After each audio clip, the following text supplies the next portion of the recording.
Hey everyone, it's Flakfire.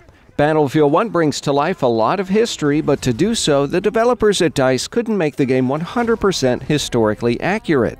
I've always said Battlefield 1 is a game rooted in history with some artistic liberties taken to make the gameplay more modern and appealing.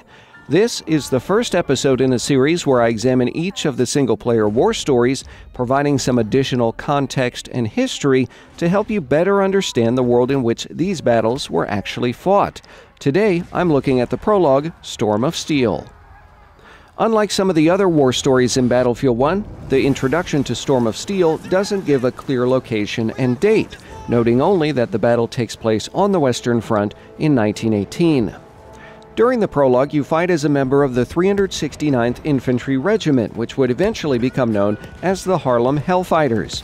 The American unit was comprised of African Americans as well as Puerto Ricans. The Harlem Hellfighters participated in two major operations, the Second Battle of the Marne and the Meuse-Argonne Offensive. When the Hellfighters first arrived in Europe, they were relegated to labor duty, since many white American soldiers refused combat duty with black soldiers. Upon their assignment to the French Fourth Army, the Hellfighters headed to the trenches on May 8, 1918, with minimal training and knowing just enough French to understand their officers. This practice was not entirely uncommon, as multiple units would fight under foreign command during World War I. Less than a week after arriving on the front lines, Henry Black Death Johnson would earn his nickname, killing 4 German soldiers and injuring in the neighborhood of 30 others, despite being shot several times. He would later be awarded the Croix de Guerre and, long after his death, the American Medal of Honor. The combat in Storm of Steel likely takes place during the Second Battle of the Marne between July and August 1918. The introduction to the mission states that they are facing a determined German attack, and the Second Battle of the Marne was Germany's last major offensive during World War I. Under French command, the 369th was issued French weapons like the Berthier rifle and the Chauchat light machine gun. While the French did use the Benet Merci light machine gun, the Hellfighters were never issued some of the other weapons in the prologue, like the Automatico submachine gun, which was an Italian weapon. Historically, they were also issued French combat gear, including the Adrian helmet, but still retained their American uniforms. This was done mainly to simplify supply issues. Later in the war, when the Hellfighters fought under American command, they were reissued new gear. Still, most soldiers would have carried bolt-action weapons in contrast to what is portrayed in Battlefield 1. In the cutscene action, we can see French soldiers fighting alongside the Harlem Hellfighters. This would have actually occurred at the Second Battle of the Marne, as the Harlem Hellfighters would have fought under the French Fourth Army. Additionally, orders to hold the line and stand fast were something the 369th lived and died by.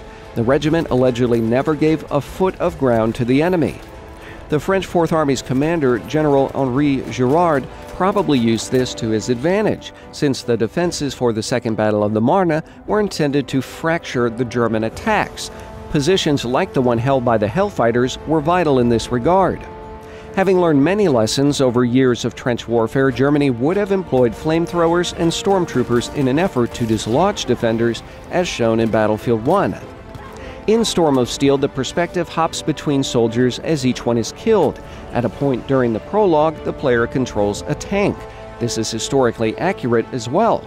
The Allied counterattack to the German drives included nearly 500 tanks. The British tank Mark V would have been one of the types used, and they were also employed by the Germans. I could find no record of a Zeppelin attack during the Second Battle of the Marne, and attacking Allied strongpoints with an airship would have been largely ineffective and extremely risky, especially in 1918. Germany's Zeppelin forces were much better suited to reconnaissance and the bombing of civilian targets. Still, it does make for a very cool moment in Battlefield 1. Overall, DICE did a great job bringing to life what it must have been like on the Western Front in the vicinity of the Harlem Hellfighters. Even photographs of destroyed buildings from the area remind me of in-game moments. In the closing months of World War I, the Hellfighters continued to perform admirably, though they lost many men due to their tenacity and unwillingness to cede ground. They fought particularly well during the Meuse-Argonne Offensive, taking the German-held city of Sochaux. The Hellfighters were also the first Allied unit to reach the banks of the Rhine River. The 369th called themselves Men of Bronze, a quote you'll find on one of the Battlefield 1 weapon skins, but the name Hellfighters was allegedly given to them by their German adversaries. The regiment's band was famous for its exploits as well. Led by James Reese Europe, they traveled throughout Europe, raising morale and bringing the then unknown genre of jazz music to new audiences, stirring international demand. The jazz song at the beginning of the prologue is probably in reference to the band, though Dream a Little Dream of Me wasn't published until 1931. I do wish we were given a clearer indication as to when the battle involving the Hellfighters took place. I did reach out to the developers but came out empty-handed. Either way, much of what is included in this video would be accurate regardless of the specific battle. For the next episode in this series, I'll be examining Avanti Savoia. But first, tell me what your thoughts are on Battlefield 1's prologue. Leave a comment below. If you enjoyed this video, leave a like, share on websites like Facebook and Twitter, and of course, subscribe. Thanks for watching.